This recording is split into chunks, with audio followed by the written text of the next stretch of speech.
दोस्तों, आज की कहानी में छिपी सबसे महत्वपूर्ण सीख यही है कि जब भी हम किसी चुनौती या समस्या का सामना करें तो सबसे पहले हमें घबराने के बजाय शांत रहकर सोचने की आदत डालनी चाहिए। पहला, शांत मन से विचार करना। जब भी हमारे सामने कोई बड़ी समस्या आती है, अक्सर हमारा पहला कदम होता है घबराना और उसे जितनी जल्दी हो सके हल करने की कोशिश करना। परंतु यही घबराहट हमें असली समस्या से दूर कर देती है। आज की कहानी में तीसरे व्यक्ति ने ऐसा नहीं किया।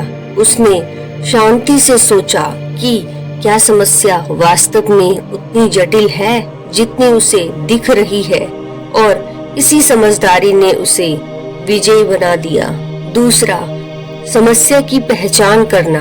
आज की कहानी में सम्राट ने एक पहेली रखी थी जो स्पष्ट तौर पर एक कठिन गणितीय चुनौती लग रही थी, लेकिन असली चुनौती उस पहेली को हल करना नहीं था, बल्कि ये समझना था कि क्या सच में कोई समस्या है भी या नहीं। समस्या की सही पहचान करना ही उसे सुलझाने का पहला और सबसे महत्वपूर्ण कदम है। तीसरा, अंधाधुंध प्रयास नहीं, सही प्रयास। इस कहानी में दोनों अन्य व्यक्तियों ने बिना सोचे समझे किताबों और ज्ञान पर ध्यान दिया, जबकि तीसरे व्यक्ति ने स्थिति का सही मूल्यांकन किया और बिना बेवजह के प्रयास के सही दिशा में कदम बढ़ाया। ये जीवन में एक बड़ा सबक है कि सिर्फ मेहनत करना ही काफी नहीं होता, सही दिशा में मेहनत करना जरूरी है। चौथा, धैर्य और स्थिरता का महत्व। तीसरा व्यक्ति न केवल धैर्यवान था, बल्कि उसका मन भी स्थिर था। उसने बिना किसी डर या जल्दबाजी के स्थिति का मूल्यांकन किया और एकदम सही कदम उठाया।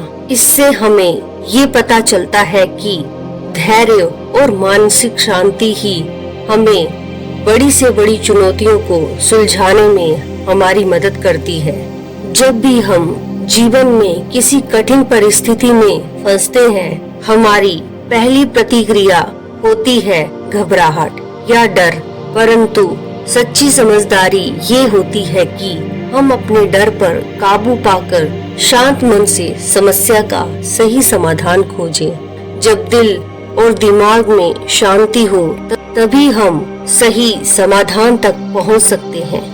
तो दोस्तों, हर समस्या को एक चुनौती की तरह नहीं, बल्कि एक अवसर की तरह देखें। पहले ठहरें, गहरी सांस लें और शांति से सोचें कि समस्या वाकई में है भी या नहीं। चलिए एक कहानी के माध्यम से इसे समझते हैं। एक बार एक सम्राट के पुराने वजीर की मृत्यु हो गई। वजीर बहुत बुद्धिमान था, लेकिन उसकी अचानक मृत्यु हो गई। इसीलिए नए मंत्री की तलाश शुरू की गई। साम्राज्य बहुत बड़ा था, इसीलिए उसे संभालने के लिए एक बुद्धिमान और दूरदर्शी वजीर की जरूरत थी। पूरे राज्य में सबसे बुद्धिमान और चतुर व्यक्ति की तलाश शुरू हो गई। इसके लिए राज्य में कई तरह की परीक्षाएं आयोजित की गईं। पूरे राज्य से विचारशील और बुद्धिमान व्यक्तियों को चुना गया और फिर उनकी और भी कठिन परीक्षाएं ली गईं और अंत में केवल 3 चुने हुए व्यक्तियों को राजधानी लाया गया ताकि सम्राट उनकी अंतिम परीक्षा ले सके। उन तीनों को एक कमरे में रखा गया और इसकी घोषणा स्वयं सम्राट ने की थी कि कल उनकी अंतिम परीक्षा ली जाएगी और जो इसमें उत्तीर्ण होगा उसे राज्य का वजीर घोषित कर दिया जाएगा। परंतु आश्चर्य की बात थी कि शाम होते होते ये बात सारी राजधानी में फैल गई। सम्राट कल कौन सी परीक्षा लेने वाला है? सारे शहर में इसी बात की चर्चा होने लगी। सम्राट एक बहुत ही अजीब परीक्षा लेना चाहता था, कल सुबह उन तीनों को महल के एक बड़े कमरे में बंद कर दिया जाएगा और एक बड़ा ताला लगा दिया जाएगा। उस कमरे का दरवाजा, वह ताला उस राज्य के कारीगरों, गणितज्ञों और इंजीनियर द्वारा बनाया गया था। इस ताले पर कोई चाबी नहीं थी, केवल कानून पर गणित के कुछ अंक लिखे हुए थे और उन अंकों में कोई पहेली छिपी हुई थी। जो उस पहेली को हल कर लेगा वही उस ताले को खोल पाएगा। धीरे धीरे ये बात उन तीनों तक पहुंच गई कि कल उन तीनों को एक कमरे में बंद कर दिया जाएगा और वहां ताला लगा दिया जाएगा। इसकी कोई चाबी नहीं है, बस उस ताले पर गणित के कुछ नंबर खुदे हुए हैं जिसमें एक पहेली छुपी हुई है। उन तीनों में से जो भी उन नंबरों का उपयोग करके पहेली को हल करेगा और सबसे पहले दरवाजा खोलेगा और कमरे से बाहर आ जाएगा, उसे वजीर बना दिया जाएगा। ये सुनते ही तीन में से दो बाजार की ओर भागे और ताले के बारे में जितनी भी गणित की किताबें मिल सकती थी वे सब ले आए और उनका अध्ययन करने लगे। लेकिन तीसरा सबसे अजीब था।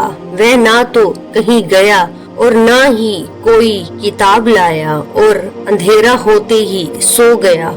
बाकी दोनों ने सोचा कि शायद डर के मारे उन्होंने परीक्षा न देने का निर्णय लिया, या हो सकता है उन्हें विश्वास ही ना हो कि जो खबर सामने आई है वह सच है। लेकिन फिर भी उन्होंने कोई मौका छोड़ना ठीक नहीं समझा, क्योंकि ये जीवन में एक बार मिलने वाला मौका था। वे पूरी रात जागकर किताबें पढ़ते रहे, ताला विज्ञान से संबंधित जो भी साहित्य था। जब सुबह हुई तो तीसरा व्यक्ति उठा और उन तीनों को सम्राट के सामने पेश किया गया। वहां उन्हें पता चला कि ये अफवाह सच थी। उन तीनों को एक बड़े कमरे के अंदर बंद कर दिया गया था, जिसके बाहर ताला लगा हुआ था। कुछ गणितीय अंकों के साथ अंकित आप तीनों में से जो भी इन अंकों में छुपी पहेली को सुलझा लेगा वह दरवाजा खोल सकेगा, और जो दरवाजा खोलकर पहले मेरे पास आएगा मैं उसे अपना वजीर बना लूंगा। मैं बाहर आप तीनों का इंतजार करूंगा। इतना कहकर बादशाह चला गया। वे दोनों व्यक्ति जिन्होंने पूरी रात पढ़ाई की थी कुछ किताबें लाए थे। दरवाजा बंद होते ही उन्होंने अपने कपड़ों में छुपी हुई किताबों को बाहर निकाला और ताले पर लिखे नंबरों को एक कागज के टुकड़े पर लिखकर उनका हल ढूंढने लगे। लेकिन तीसरे व्यक्ति ने कुछ नहीं किया। उसने अपनी आंखें बंद कर ली और कमरे के कोने में चुपचाप बैठ गया। उसे बैठा देखकर वे दोनों हंस पड़े और ताना मारते हुए बोले। वे कहने लगे, कुछ करो तो कुछ होगा। उन्हें लगा कि उसने हार मान ली है। वह डरा हुआ है और कुछ भी प्रयास नहीं करना चाहता। लेकिन उसके मन में शांति थी, स्थिरता थी, जो कि उसकी आंखों में झलक रही थी। वह परेशान नहीं लग रहा था, वह बैठा हुआ था। तभी अचानक उसे कुछ सूझा। वह उठकर दरवाजे के पास आया और धीरे से उसे धक्का दिया, और क्या था, दरवाजा खुल गया। वह कमरे से बाहर चला गया। लेकिन दोनों आदमी अपनी किताबों में खोए हुए थे। उन्हें पता ही नहीं चला कि तीसरा कमरे से बाहर चला गया है। उन्हें तब पता चला जब सम्राट तीसरे व्यक्ति के साथ अंदर आए और कहा, अपनी ये किताबें बंद करो। जिसे बाहर जाना था वह तो बाहर जा चुका है।